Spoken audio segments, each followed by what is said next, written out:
in business, your people, especially if you're in a leadership position, whenever they hear you talk, they've got glasses on, they've got filters that are turning whatever narrative you're trying to get across through their filters.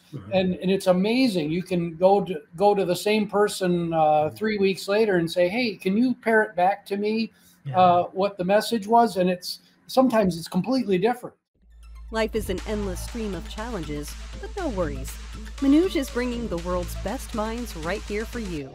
My gosh, Manuj, you just blew my mind. Thank you, universe. Manuj, thank you. I'm so grateful. It makes me feel a bit better. Thank you. Bootstrapping your dreams is here to give you what you need to succeed. Hello and welcome to this new episode of Bootstrapping Your Dreams Show. I'm your host, Manuj Aggarwal, and today we'll be having an interesting conversation with Dr. Andrew Temte. So Andrew is former president and global head of corporate learning at Kaplan North America. He's a thought leader on issues related to workforce reskilling, upskilling. In his 30-plus year career, it includes executive leadership roles in both professional education and higher education institutions.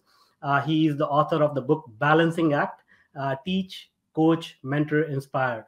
Dr. Andrew is an opinion columnist for CEOWORLD magazine. As the president and global head of corporate learning, Dr. Andrew spearheads Kaplan's efforts in helping students become ready for the workforce, as well as in helping companies become more successful by attracting the right talent and upskilling their workforces. In this capacity, he oversees and leverages assets, capabilities, talent across Kaplan's global footprint throughout United States, United Kingdom, Australia, Singapore, Hong Kong, Asia. Dr. Temte has been recognized in a variety of media outlets as a thought leader on problems connected to professional education and workforce upskilling. And Dr. Temte has held the following professional roles in the past: Kaplan's professional CEO, Dean of Kaplan University School of Professional and Continuing Education, interim president of Mount Washington College, and president of the Kaplan University School of Professional and Continuing Education. Dr. Temte's unique combination of higher education and professional education expertise gives him a unique viewpoint on topics relating to the future of work and job preparations. Welcome, Dr. Temte. I should have sent you a shorter bio. No, well, I mean, you have so many great successes under your belt, so obviously we had to highlight them. So this is a very, very relevant discussion because the world is going through a rapid change. As we are coming maybe in and out of this pandemic, and we are getting used to the new normal. And upskilling, reskilling has become a major sort of talk amongst leaders. So first, we'll go into all that, but let's get to know you. How did you get into this field? Can you walk us down the memory lane and tell us, how did you get this far in your life? Yeah, so I wanted to be a rock star. That's where things started. I'm a high school dropout. A lot of people don't know that about me. So I'm a proud holder of a general education degree, as we would call it in the United States. And after I failed miserably at the Rockstar gig, a failure I learned a lot from. So it wasn't a true failure. Teaching really is what really centered around my passions. Gave me a way to continue to perform. Teaching is a performance art. And it's also exercises your technical skill muscles, your emotional skill muscles. And my dad was a teacher, and most of my mentors were teachers as well. So it just fit right in. Yeah, that's great. I mean, you brought up one thing, two important points I picked up. Like, it's very very difficult for people to wrap their heads around that. If you are a school dropout and you have been responsible for training and teaching probably tens of thousands or even hundreds of thousands of people across the globe, the criteria through which we look at qualifications and whether somebody can teach somebody something, it just shatters those beliefs. Is that true? Well, I hold a number of credentials. I hold the Chartered Financial Analyst credential. I hold a PhD and a master's degree. So I ground through the quote unquote traditional paths. I think the lesson is that your failures shouldn't define you, and that I do consider my budding career as a rock star as a failure, but I learned a lot from that time in my life, and a lot of people just get wrapped in the mindset that, wow, I dropped out of high school, so therefore that defines who I'm going to be for the rest of my life, and that's not at all the case. That's very well said. Thank you for shedding more light on that. And the second thing I picked up was teaching is a performance art, because I completely agree with that as well. So let's unpack that, and also let's connect it to your rockstar career. Like, did that actually help you in becoming a better educator? Well, I very, very, very early in my life, my parents put me on stage. My sisters and I, they would take us to holiday parties and line the three of us up, and my mother would play the piano, and we would perform for small audiences, large audiences. I spent time on the performance stage very, very early on. I've been a singer for most of my life. So those experiences definitely helped with really making that storytelling element, which is so essential for a teacher, but also for an executive. All of that experience just really it didn't seem obvious at the time, but it's been extraordinarily helpful throughout my entire career to be able to package up a story, tell it to an audience, and maintain your engagement.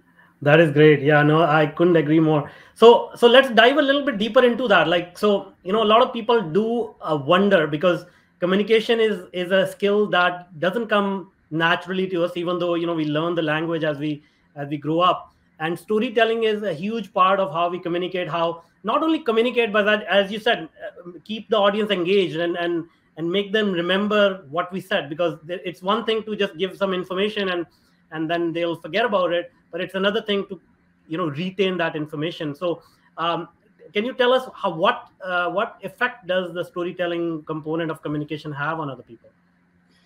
Yeah. So storytelling as a skill, and we're entering a phase in our history as humans where skills are taking a lot more precedence.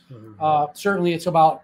At the end of the day, it's about the rounded competency. But storytelling as a skill, what that does, when you hone that, it allows you to tell the story in multiple ways through multiple mediums, so that your story has more of a chance to actually get received and understood, especially in that business context.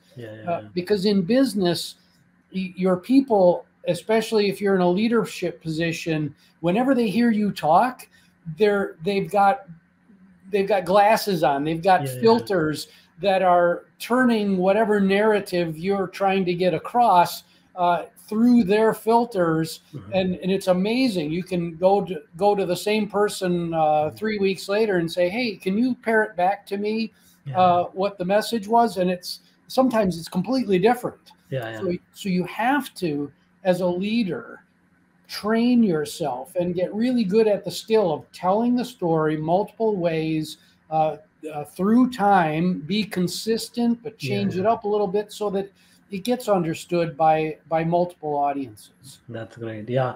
Thank you so much for sharing those tips. Now let's talk about education. So how was what was that journey from being a rock star, performing arts, into education? Like, were you already sort of inclined towards teaching, or how did that come about? Yeah. So my father was a teacher. He was a college administrator. He finished his career as the president of a technical college in Wisconsin. So I always had my dad back here going, get an education, get an education. And so it was very natural for me once I got off the road and beating myself up, trying to be a rock star, to go into education. And it was only during my bachelor's degree experience where I really said to myself, wow, I want to do that. The guy's name is Keith Sharoni. He was an economics professor at the local university that I went to. He's one of my mentors, and I wanted to be like him. And also in my DNA is the desire to help others, to help build up others. And there's just no better way to do that than through the art of teaching. And through that journey, I was very fortunate in my entrepreneurial days, and then in my time at Kaplan, to continue to build that skill. And it was a very natural progression into leadership, leadership roles. I see. That's great. And so now let's talk about Kaplan. I mean, you kicked off things with Kaplan quite a time ago. Was professional education the way that we know it today? Was that like a thing, or you pioneered it? Like, what was that situation like back then? Yeah. Back in the 1990s, there was a real separation between higher education and professional education.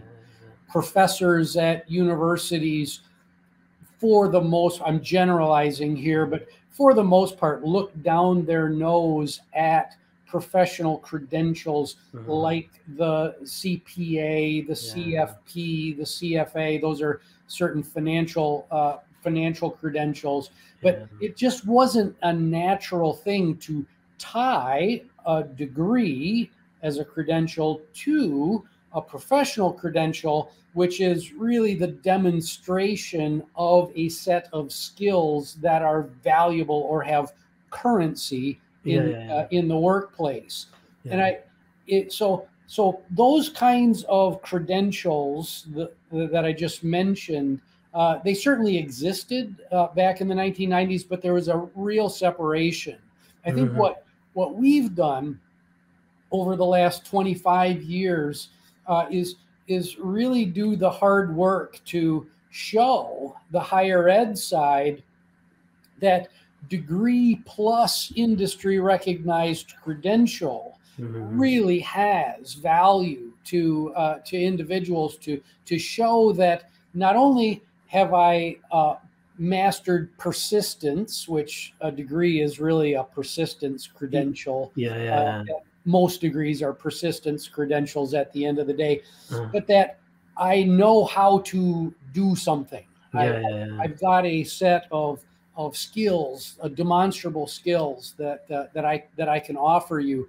And instead of your resume going into the circular file, you've got a much higher chance of getting a look if you've got that combination of higher and professional education. Absolutely. That's another point that very interesting observation that you brought up, which is a degree is basically a resistance achievement. And so let's bring it to the current day now. A lot is transforming once again. In the last 2 years, people have been adopting e-learning at the unprecedented rate, and the future of education itself seems to be a point of discussion. So what do you see? Let's take it from where we were like 20 years ago and today, and then look at the future as well. Like, where do you see things are going? And professional education, higher education, do you think they are going to merge, or what are your views? Yeah, we desperately need alternative pathways to workplace competency. Mm-hmm. Now, some people are going to listen to what I'm about to say, especially if they have a higher ed background, and believe and hear what I'm about to say and say, "Wow, that's really heretical. That's really bad." But the university degree cannot take us from here to there. Mm-hmm. And what I mean by that is I've served on the skills consortium for the World Economic Forum, and World Economic Forum and many others believe that we've got to reskill up to 1 billion people on a global basis over the next 10 years. Wow. So a degree is a degree costs too much. A degree takes too long. And the costs are not just hard costs or soft costs. So we need much more efficient, effective pathways to take an individual from point A, some job that they're currently doing, and they could be entrants into the job market, and get them to point B. And point B being a new job that is higher earning, provides more opportunity for their family, and so you're seeing a big move toward skills as the currency of choice that rides alongside the degree. So degrees will still be excellent signals of workplace competency, but we know from research and anecdotal evidence that degrees are not preparing people for the workplace as intended. You got a lot of CEOs and CFOs and learning leaders and HR folks saying, gosh, people that hold this degree from this university really aren't ready for the world of work. Absolutely. So the bottom line is that if I have a portfolio of skills that's coupled with knowledge, ability, and attitude, that portfolio of skills, that demonstrated, validated portfolio of skills, should be just as valuable as a degree in the hiring market. And you're seeing a lot of that right now, and you'll see a lot more of that as the phrase bachelor's degree required on the job description, that starts to fall away and gets replaced by this portfolio of skills. That's great. I think it will be good for the world and for students and everybody involved. In fact, as you were sharing those thoughts, I recall I was actually talking to a dean in the university here, local university, and these were the exact words. He said, the days of degrees are over. And I was really, really surprised. He's running a university, and he said, over the next 10, 15 years, I believe micro credentials will replace the degrees. So can you, seems like you're agreeing. So can you share some thoughts around that? Like, what do you see micro credentials being? What is the definition of micro credentials, if you can share from your perspective? What is the importance of these things moving forward? You are listening to Bootstrapping Your Dreams Show with Manuj Aggarwal. Businesses face numerous challenges like finding the right product market fit, determining the market size, implementing a winning go-to-market strategy, crafting customer-centric USP, comparative analysis, looking for funding, building up cash flow and profitability. We have made a lot of free resources available to the entrepreneurial community, including this podcast. We invite you to check out our websites and follow us on social channels. The links are in the show notes. We hope you find the resources useful and utilize them to grow your business. We also have some programs for entrepreneurs. If you find our content useful, then you will definitely find the programs outstanding. So do check them out.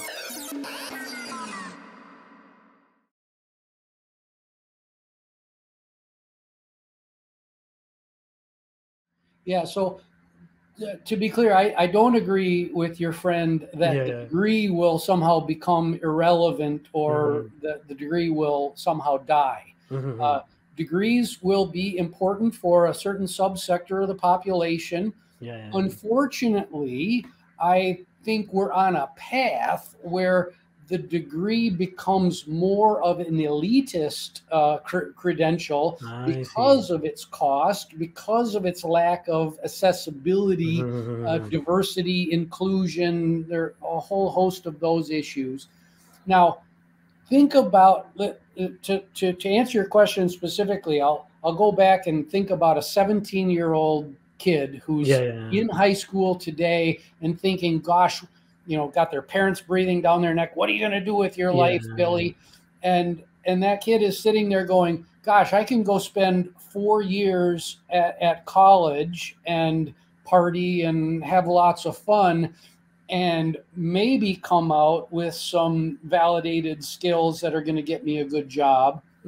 Or maybe there's a more efficient, effective pathway into my first job where and a lot of this doesn't exist today, but there are a lot of people thinking about it, where you take that same young man who's 17 years old and you start grooming them for a career path. Let's just say in wealth management, for example. So you shouldn't, to become a wealth manager, you shouldn't have to go through 4 years of college and then get a credential on top of that and maybe start earning decent money in your late 20s.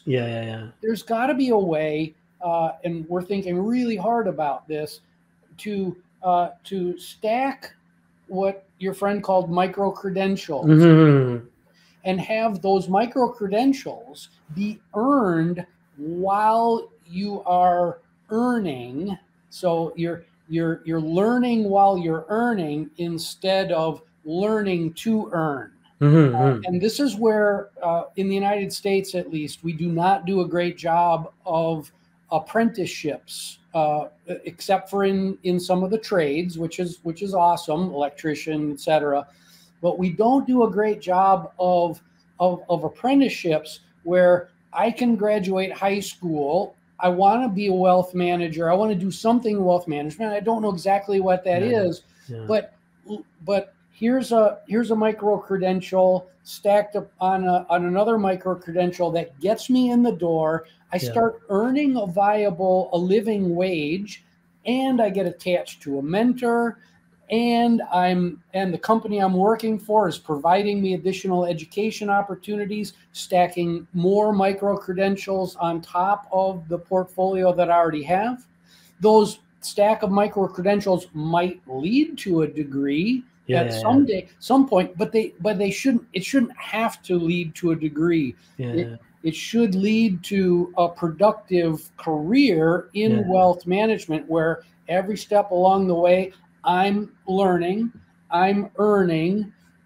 So college debt in that type of scenario, the debt we're carrying goes way down. Accessibility goes way up because you're going into high schools and you're talking to, and wealth management is very white male dominated space. Now you're talking to women and you're talking to people of color and getting them interested in that career path and providing a viable entry option that doesn't require you to go take yourself out of society for 4 years and go cloister in some big ivory tower and spend $300,000 doing it. Absolutely. Yeah, that's very well said. It sounds like it sounds like it is going towards a more personalized approach where people can pick and choose what exactly they want to learn, where do they want to apply their skill, rather than a very rigid prescriptive path that everybody must take, which is very expensive. Yeah, some academics would say, well, that level of flexibility already exists. And sure it does within the university structure. But so if a bachelor's degree takes 120 credit hours to earn, many people end up with way more than 120 credit hours. It takes a lot longer than it should, and the experience is not tailored and targeted, because one of the things that we've really got to do as society is we have to really get across that learning is going to be lifelong. I'm not just talking about reading the Wall Street Journal or taking an intermediate underwater basket weaving class. I'm talking about real learning at every step of your career, that learning is never going to stop, and the acquisition of new skills doesn't stop. So this concept of starting with a small portfolio of skills and adding to that and tossing away the ones that no longer apply and continuing to add, that fits really well with this micro-credentialing concept. And doesn't fit so well with the current degree kind of smorgasbord. Here's the 1,500 courses that we offer at this university, and tailor your own journey. Absolutely. We need those tailor your own journey, but it has to be coupled with very clear direction, especially from corporations, about what they're going to pay for, what matters, so that you can get a good job much faster out of high school, become a wage earner, contributor, taxpayer to society, all those great things much earlier, and then just keep it going for the rest of your life. That's well said. Yeah, I mean,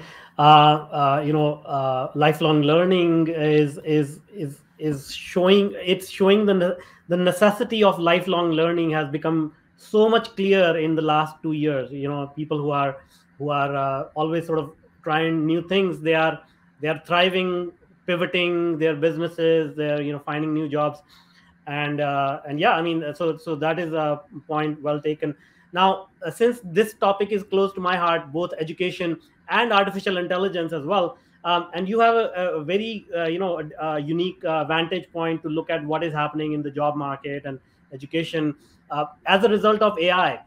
So in your opinion, a lot of people are scared, AI is going to take our jobs away and whatnot. What is your opinion about AI vis-a-vis, the job market, education, professional education?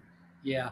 So AI is going to, natural language processing, whatever name you want to call it, it will have and already is having a significant impact on a lot of jobs. The lower level technical aspects of your job are going to be taken by computers that can think at low cognitive levels, but ever increasing cognitive levels.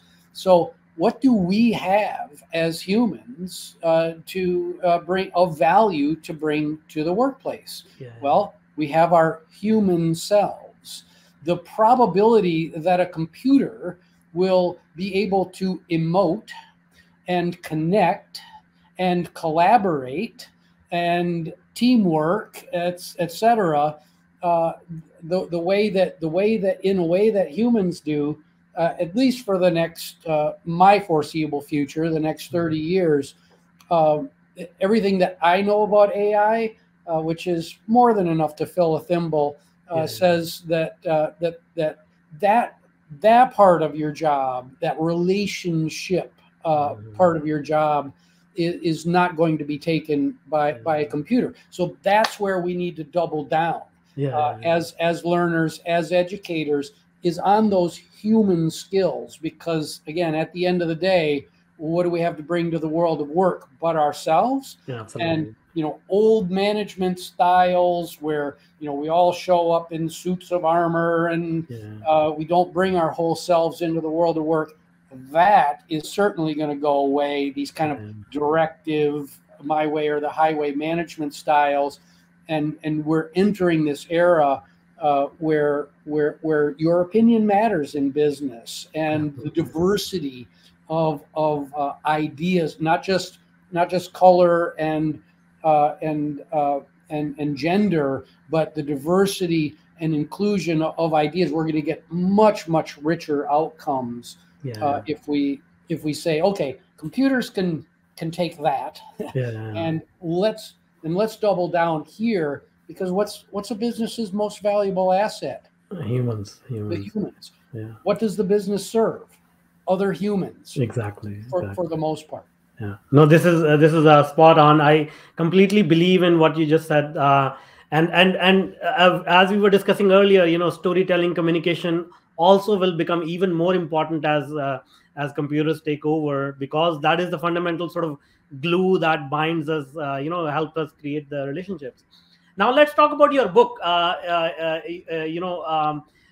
Balancing Act. So it is also related around this concept of teaching, coaching, and mentorship. So can you tell us a little bit about that, and what is the core message of the book? Yeah. So the book Balancing Act is a set of sometimes very personal stories about me and my journey. I don't tell stories just for the sake of telling stories. I tell stories so that you, the reader, can learn something from those stories, and hopefully avoid some of the errors that I've made throughout my career, so that you can make new errors that are much more value adding to you, instead of retracing the same old steps that others have. Balancing Act is, as the name describes, all about the balancing acts that we play between work and our personal lives, bringing our whole selves into the world of work, the continued blurring of lines between work and our personal lives, and really getting folks to think about purpose, mission, aligning those two things. We've already talked about the value of human skill, and I talk a lot about the human skills that are critical to both business success and success in one's personal life. I am a continuous improvement and organizational health leader, and to put the book into very, very simple terms, I'm trying to get people into the upper right quadrant of a high empathy / high trust culture, balanced against a high accountability, a high accountability culture. So that's kind of the unicorn that sits up in that upper right-hand corner: high accountability and high trust / high empathy at the same time, and it's absolutely possible. Absolutely, that's great. No, I've read the book. Actually, it's a great read, and a lot of good information. Now you mentioned a few things about mistakes. So I would love to know if you can share any anecdote, small little mistake that you, or a challenge you had to overcome, so that we can share a little bit of glimpse of your life story as well. Yeah. So biggest mistake was the divorce that I went through. And spoiler alert, I'm happily remarried to the same wonderful woman. We're continuing our journey together, but that experience was something I wouldn't wish on my worst enemy, and the effect that it had both on me personally and professionally.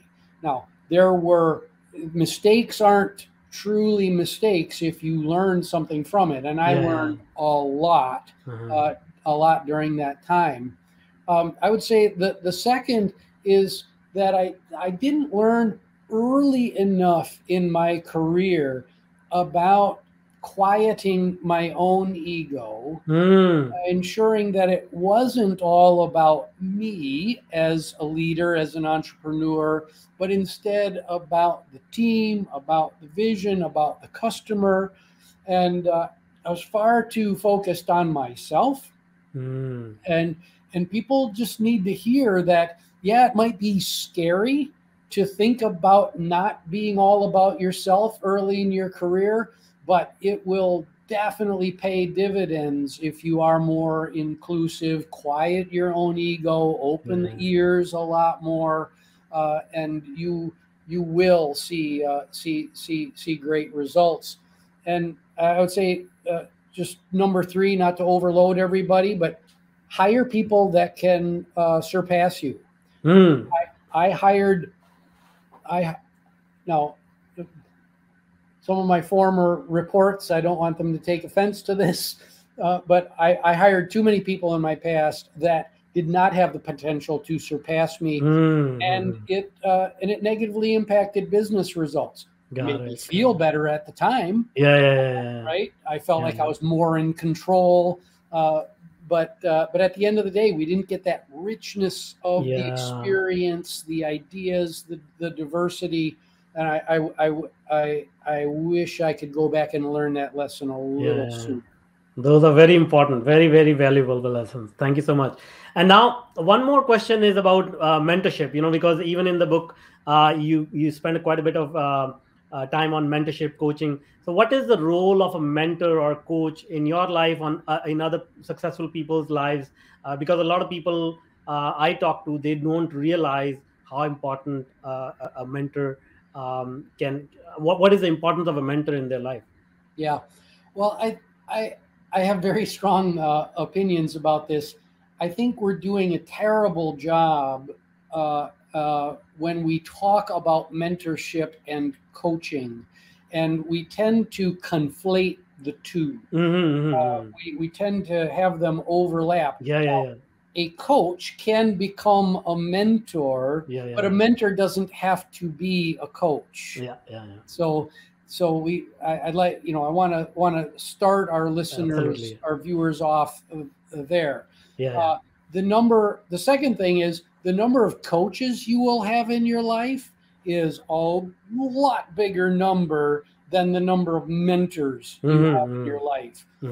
If you think back, if you're around I'm 58 and a lot of experience, but a lot more to come.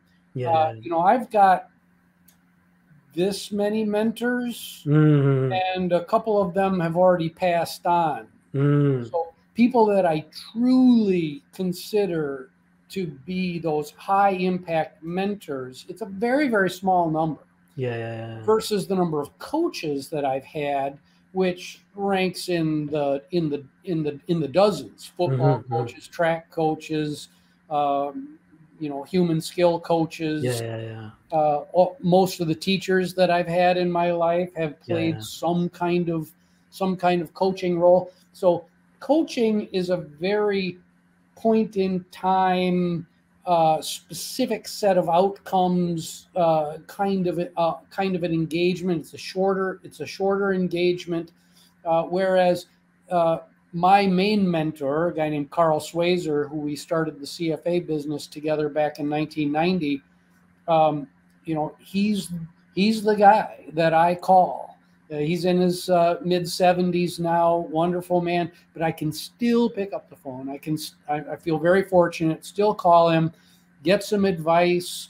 He always learns something from me, which is something else that is which distinguishes the coach and mentor. That mentorship relationship should absolutely be a two-way street versus the coaching relationship, which tends to be more one way. No, that's a great distinction. Thank you so much for sharing. And I couldn't agree more.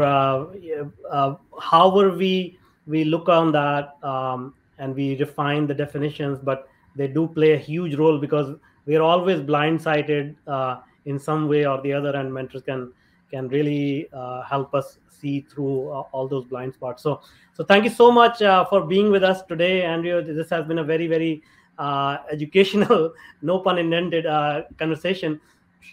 Yeah, and a musical and rock star. So now, before I let you go, can you tell us if people want to reach out to you, connect with you, how can they do that?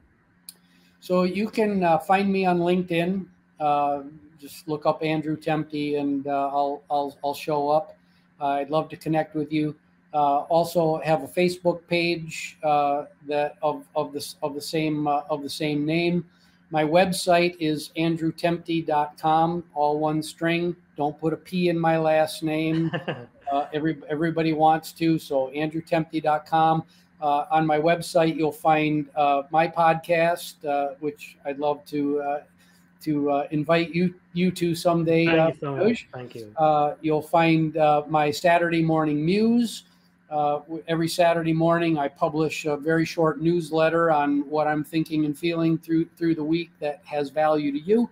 And then I have my music. We're writing, my band of 17 years now. We're writing original music, and I'm doing that with my son Nicholas. Nice. I'll be leaving Kaplan at the end, just in a couple of days' time here, and really focusing on the thought leadership and that upskilling, reskilling journeys that we talked about. But we've got some original music on the website too. That's awesome. So never stop following your dream of becoming a rock star. I will not stop. That's awesome. Great. Thank you so much for being with us today. Thank you. Thank you. Hey, I'm Sarah, producer of the Bootstrapping Your Dreams show. This episode has come to an end. Don't forget to check out the episode show notes for the links to the resources mentioned in this episode. Thanks for tuning in. Until the next episode, goodbye. Keep going and keep winning.